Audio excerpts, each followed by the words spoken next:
Okay, let's talk about the psychology behind learning drawing. So you probably can tell that it's not just enough to want to learn drawing. It's not enough to be passionate. You also need the right approach, and the right approach doesn't equal necessarily technique, as in physical skills of drawing, like taking this pencil and just drawing. That's not enough. That's good for starters. You need that, but in order to really grow and really progress, you need to also understand deeper things, more subtle things about the way you think, the way you can optimize your learning process, and the whole path of drawing mastery. Right, so I've probably heard this, I'll tell it again. If architecture requires you 10,000 hours to get good at it, learning drawing is something close to 1,000, so a tenth of the whole time it would take you to become good at architecture. Right, so 1,000 hours. Right, 1,000. That's a lot of hours, but that's not necessarily something bad. Keep in mind, what you put in is what you get out. If you put 1,000 hours of effort now, like in a year, let's say, or 2 years of constant study, which you can sort of, find time for, right? You can find time for this. There's no excuses. But going back, if you put 1,000 hours in this, then you've got a skill set that is set for life. You'll save a lot more time on doing your design work. You'll be more productive. Right, so that's a big why. So this is the big why you need to really put the time in learning. Right, so let's talk about the psychology. So psychology, this is mostly because I've seen a lot of students. I try to improve. I try to see the patterns behind why I'm having good results and why I'm not having them. In really weird moments where I was putting like the same time and effort, right? I would get my results to vary a lot, and that wouldn't be good because I always wanted good results. So that's another reason why you need to study this and not just study it, as in watch the video, but internalize it, think about it, make it a part of your mindset. Right, so I will be drawing a couple of diagrams which will help you understand everything. This is just the introduction, okay? So this is going to go on for a lot of time because we'll be drawing for a while, let's say. Then you need a time where we think about what we did, analyze what worked. Then there's going to be another part of drawing, which could be freehand and technical, right? This is the effort chart, let's say. Then we go to like an analysis mode. Then we go for another time of studying freehand and technical.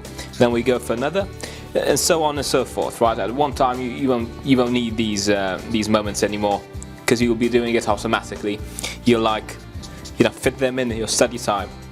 Right. So diagram number 1. The thing you need to understand is how your brain works. So it's not, when I said it's not enough to just want to learn, well, I'm sorry to disappoint you, but that's actually true. Let's look at the Triune brain theory. So apparently there was this scientist that said, our brains are formed from a reptilian brain, a mammal brain, and a neocortex brain, right? So what's the reptilian brain?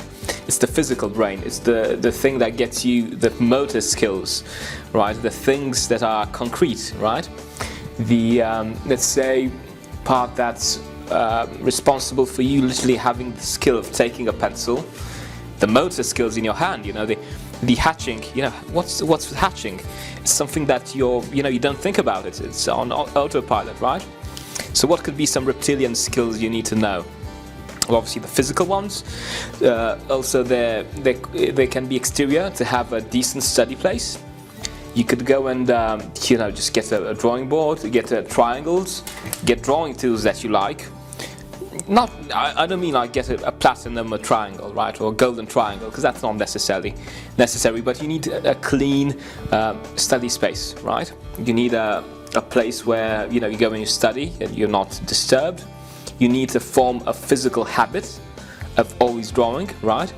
Ideally, right, for this reptilian brain, let's say, you've got your week question, how many hours you have in a week? 168, right? So after these 168, about 20 should be on drawing for you to get good fast. So you got Monday, Tuesday, Wednesday, Thursday, Friday, Saturday, Sunday, right? Well, ideally, you have a study schedule going. So it means out of the 160 hours, you have 2 hours per day where you get up, you go to the study corner, right? You've got a study space, right, sorted. You've got the study space tidied up before lessons happen, so everything is ready for you to to get started. Okay, you go and you start drawing, and for 2 hours flat. Doesn't matter if you feel bad, if you feel good, if you care like studying that day or not. You just go and do it. Right, so this would be the constant bar of drawing, right? So no matter what fluctuates here, you've got a constant bar of drawing, and it will get easier. First week you're going to feel like resistance, right? Like the reptilian brain is going to, I'm sure you got this already, like you feel on your spine like this tangling sensation of, oh man, I don't want to learn. Oh man, no, this is going to change things. Oh, I don't know, it's not comfortable, right?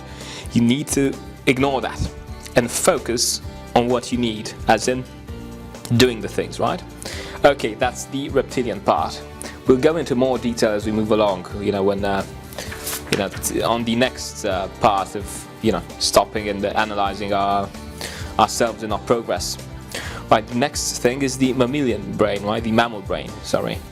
The part that's the emotional brain, right? So it's not a physical brain, it's the part of, I like this drawing, I get this all the time. I like this drawing, I'm going to finish it, or I don't like this drawing, I think I won't do it. Right, so you getting involved in an emotional, not an emotional as in, I don't know, like romance or whatever, but an emotional way as in you feel that if a drawing makes you feel good, then it's good. And if it doesn't make you feel good, then it's really bad, right? You don't need to do that. That's not good for you. You need to train your mammal brain. It's the same brain that makes you feel love, makes you feel that like something, makes you I don't know, be sensitive in drawing sometimes. You get those like touches of like really sensitive lines and stuff. That comes from here, right? Like you enjoying drawing, right? You need to disconnect the two cables, right? The cable of liking a drawing, and if you follow through with it. So number one would be, please start doing all the drawings, ignoring if you like them or not, because you will fall in the pit, in the trap of thinking that if you don't like a drawing, then it's not going to be good. How do you know? Did you finish it?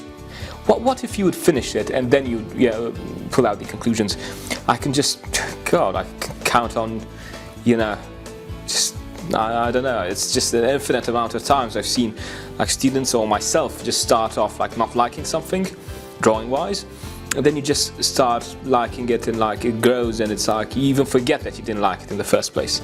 The second thing is you need to take action regardless if you feel the positive emotions or not, right? Again, normal people, standard like not educated in drawing people, or not people, designers, architects, they'll be moody. They'll go, yeah, but I don't feel like doing it today, I'll do it tomorrow, right?